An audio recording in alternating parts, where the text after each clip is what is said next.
Princess Principal is an anime about the divisions of hierarchy and class identity and about social roles and social deception. It's an exploration of both what it means to be othered in a society with such things, and of how one subverts, transcends, or overcomes their role in such a society. It's also got the mechanics of its theoretical video game adaptation already nailed down. Its action scenes are basically Gravity Rush, but with guns. I want to play Gravity Rush with guns. The story goes: 10 years ago, there was a proletarian revolution that tore apart the Kingdom of Albion, that is to say, London, into two warring nations. The Kingdom, the royals, who obviously want to maintain the monarchy, and the Commonwealth, who presumably want to install some form of democracy. A great wall was erected between the two nations, and for the past decades they've been doing politics and spying on each other, each trying to gain the upper hand in the battle for ultimate control of the wider kingdom. The series proper follows a team of spies aligned with the Commonwealth,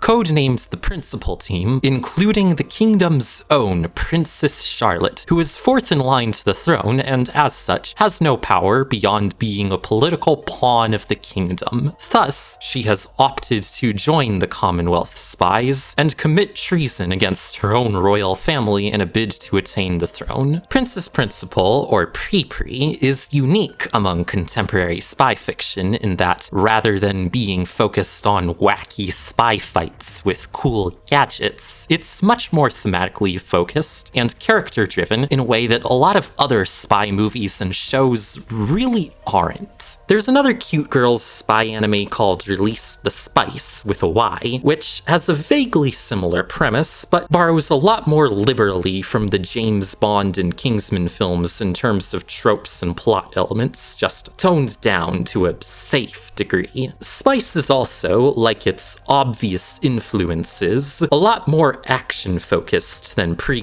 is. Pri does have action, to be sure, and quite a great deal of it, and it's all really great. But there are also entire episodes where pretty much no action, or talk of action, or combat training happens at all. Instead, the focus is on deception, and the characters generally only ever pull out their guns when they've exhausted all subtler paths. And this is what truly sets Pri apart from Spice and its contemporaries. To explain how this is, I want to first talk about James Bond. The James Bond films, and much of the media they've inspired, position being a spy as the ultimate power fantasy of being able to shoot and/or charm one's way out of any situation. And this is a little weird, right? Because spies are supposed to be invisible saboteurs, not constant gun-fu car chase badasses. A spy is, as the name implies, a spy who gathers intelligence and conducts subterfuge without being detected. And that implies a degree of social prowess beyond that which is possessed by ordinary people. In other words, it implies the ability to code switch. Code switching, if you don't know, is basically when you adopt different social profiles to suit a given situation. It's something all of us do to some degree, and most of us do so unconsciously. And when we don't know the code, so to speak, we have to either pick up the code through observation and adaptation, or else suffer the social consequences. If you've seen Sorry to Bother You, which you should have, and if you haven't, then you should, you know exactly what I'm talking about.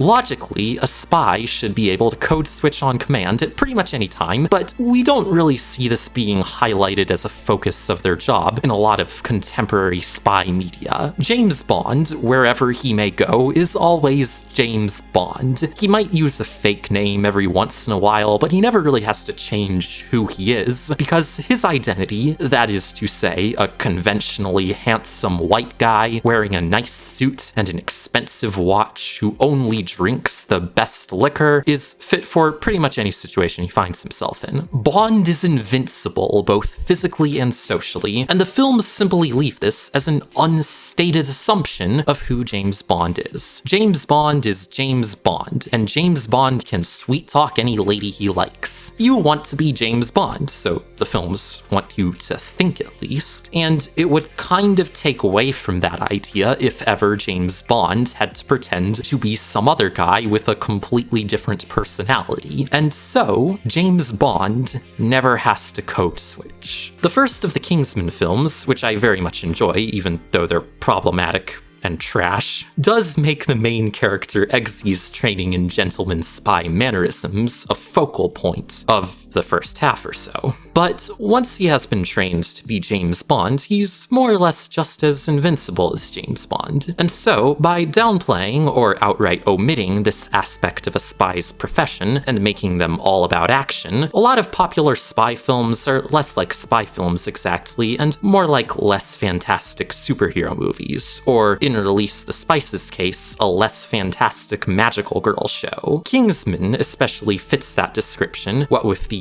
escalation of spy movie nonsense in the second film. The spies in these sorts of movies already fit the ideal and most privileged social profile, so it's simply never an issue. And what's really cool to me about Princess Principal is that, in contrast with those films, the characters are not socially invincible. They need to think about what disguise and cover is ideal for a given mission. They need to consider factors like class, status, gender, like when they dismiss the idea of infiltrating an army barracks on the account that women would be too suspicious amongst men, or when Ange has to disguise as the princess in order to get close to their mission objective. And much of the episodes give a great deal of attention to how exactly they make these considerations in navigating their missions. In Dandy Conspiracy, the show's second episode, and first chronologically, we are introduced to main spy girl Ange as she pretends to be a clumsy ditz to make her classmates drop their guard around her. A few minutes later, Ange and Dorothy are on the school roof discussing their mission when some schoolmates of theirs approach. Thinking quickly, Ange hides, and Dorothy pretends to be having a smoke.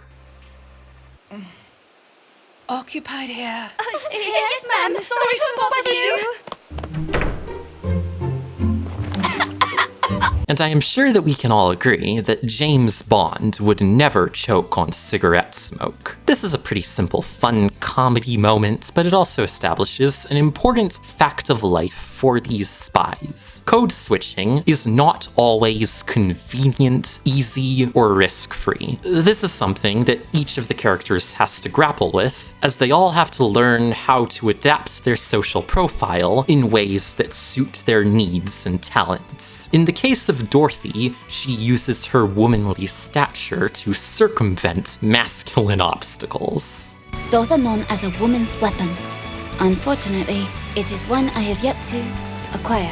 Chise is a visitor from Japan gathering intel on the Commonwealth's spies, and has to learn how to get by in the English nation of Albion. In Pell Mell Duel, we see her struggling to understand the proper customs of the region while trying to engage with the other students at Queen's Mayfair Academy, the school at which the principal team are working undercover as students. Through this episode, she is challenged by a difference in what she understands to be socially acceptable, and later finds herself challenging a racist jerk to prove the honor in her differing national identity. Beatrice, a close friend of Princess Charlotte, has a mechanical voice box which allows her to perfectly mimic the voices of others. She doesn't have many other talents as a spy, since she hasn't had the training and experience that the others have, but her ability to quite literally switch her code makes her an invaluable asset to the team. And speaking of,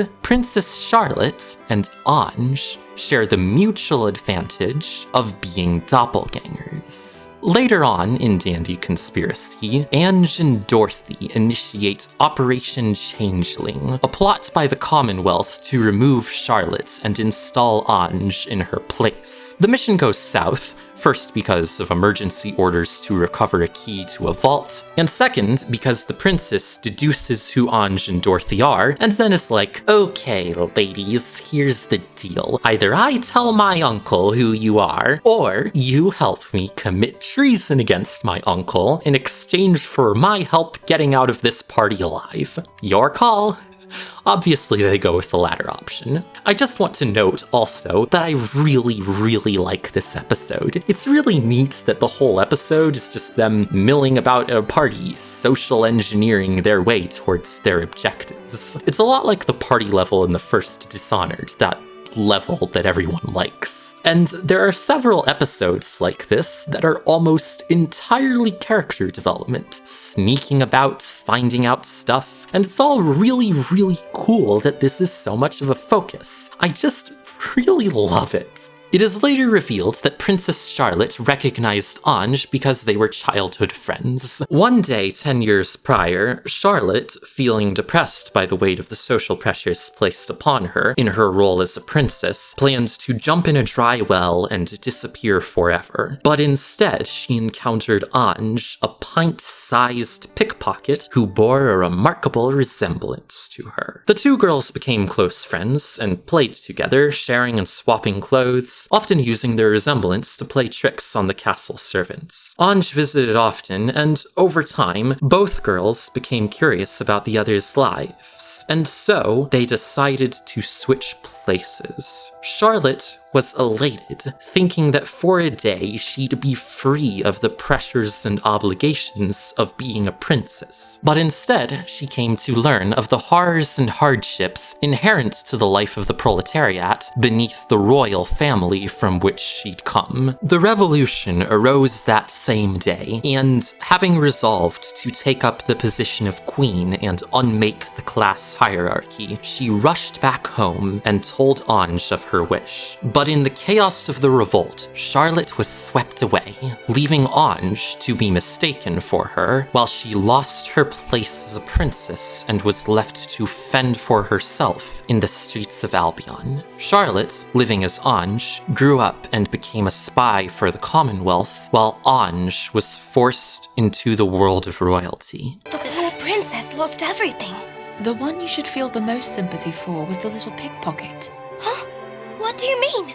She got to become a princess, right? Ange, the girl who had come from nothing and had no formal education of any sort, now by fate found herself under the pressure to fit into the kingdom's political chess game that Charlotte had felt, and was forced to adopt the role of Princess Charlotte, to learn how to become her, to master all the languages and social skills and arts that Charlotte would have been expected to master. And she knew.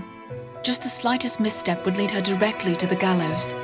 And with all that, she was flawless. In short, Ange was forced to lie, to code switch, to survive. And what is especially potent to me about this is that this closely mirrors the experience of minorities code switching in the real world. Most of us don't have such a big thing as royalty at stake, but still, many of those of us who don't fit the ideal default social profile have to live as people we simply are not, to preserve our advantage, our privilege, our jobs, and sometimes even our access to basic needs and services such as housing and healthcare. Earlier, I mentioned Sorry to Bother You, which follows a young black man working as a telemarketer who code switches to a white voice to further himself up the corporate ladder. Plural folks have to do this as well, pretending to be singlets rather than the systems of distinct individuals sharing a body that they are.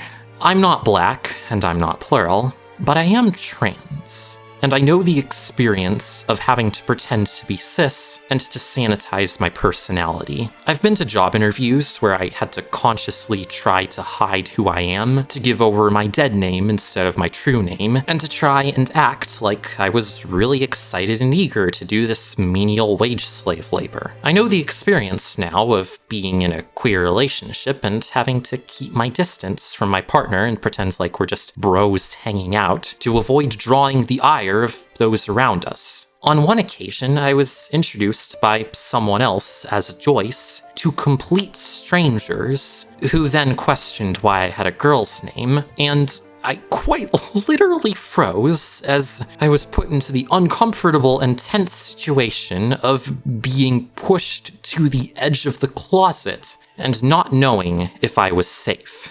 And I've only really had to deal with that sometimes because I avoided social functions like the plague even before the plague. I've only ever had one girlfriend, very briefly, and I've never actually gotten hired for any of the jobs I interviewed for. And I'm also only 21 and have had so little meaningful life experience in the adult world that I really don't think I've yet gotten a complete grasp of what it means to live with the identity that I have. As of COVID, I've become even more extreme of a shut-in than I was before, and I was already pretty big on shutting myself in, except for the few times when I had literally no place to shut myself into. So I've only had to hide my identity sparingly over the course of my short queer life, and while doing so is at best uncomfortable and at worst degrading and exhausting, I don't have the same degree of experience staying closeted as many of my other comrades who have to deal with taking on a default-as-shit identity every day, who have to police themselves constantly lest they lose their jobs or risk their lives. And Ange and Charlotte have to deal with this too. Oh yeah, did I mention they're gay? You don't mean that old promise we made? If we can bring the wall down for good, we'll be together without worry. It is one thing to briefly assume an alternative persona for the sake of a single one-off task, like Ange regularly does for her missions. It is another thing to have to live a preordained identity that was forced upon you, that you had no hand in choosing, that your livelihood depends on maintaining. To have to breathe that identity, that person, day in and day out with no end in sight. It was enough of a challenge for Charlotte to drive her to want to end it herself, and it was so much more of a challenge for Ange, and now Ange, having taken the place of Princess Charlotte, wants more than anything to break down the walls that require the maintenance of such identities. The spies in Pre-Pre are not only out to break down the physical wall between the kingdom and the Commonwealth, but they also, daily, breach the social walls between others in the course of their missions. And to do so, they have to constantly lie about their identities. And what's curious about that is that when they do, they are, if only for but a moment, changing the truth of who they are. As the princess says in the first episode, Wired Liar, It's just, some of our lies become truth the more times you tell them. the Charlotte who became Ange often repeats that she came from the Black Lizard planet. Obviously a lie, but she says it so often that it's oft repeated by others, even those close to her, as if it were truth. And in a sense, it is true, because she has continued to say it, because it has become a part of her identity. It is part of the life she has lived, a part of who she is. Who is she, Charlotte or Ange? Who is the princess, Ange or Charlotte? The answer, I think, is that the princess was born as Ange but became Charlotte, and vice versa. Charlotte has lived as Ange, and so now she is Ange. Ange has lived as Charlotte, even dedicated herself to carrying out Charlotte's dream of taking the throne and breaking the wall, and she has lived the life of Charlotte, so in some sense, she is Charlotte. We are defined by who we choose to be, but we are just as much, if not more, defined by who others say we are. And while this is, to some degree, an optimistic outlook, because it means we can, in a way, change who we are simply by deciding to be someone else, it also reflects the truth that our society will always shape, to some degree, who we are. And that is a deeply unfortunate truth if you don't want this society to be shaping you. The true cruelty of systemic transphobia in society, and indeed systemic bigotry in general, is not quite so much that we are forced to lie about our identities to survive, but more so that our bigoted society is trying to force their vision of our identity to become the truth. And that's why a spy movie about a transgender spy would be interesting and cool and good. May I be so bold as to ask, who are you?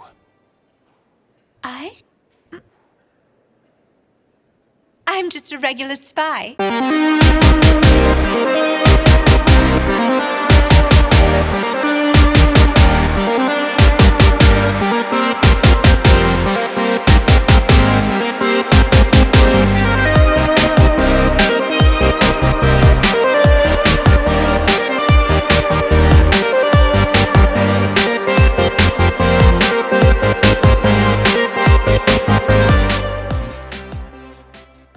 Thank you to all of you lovely people for watching this video. Pre-Pre is a terrific anime that didn't get a lot of attention when it came out because Amazon stuck it behind 2 paywalls, although that's pretty low on their crimes list.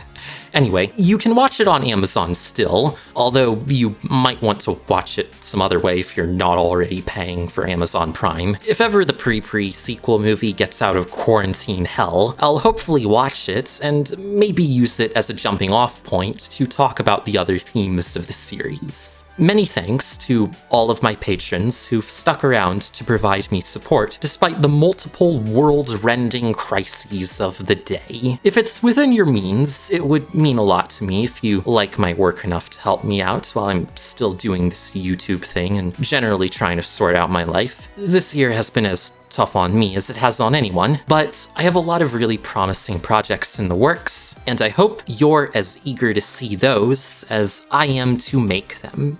Thanks especially to Alf, Athiet, Awu, Cassandra, Eli Berg-Mass, Eli V, Firesteel, Genevieve, Nishwort, Scimitar, and Tiss. That's all. Bye.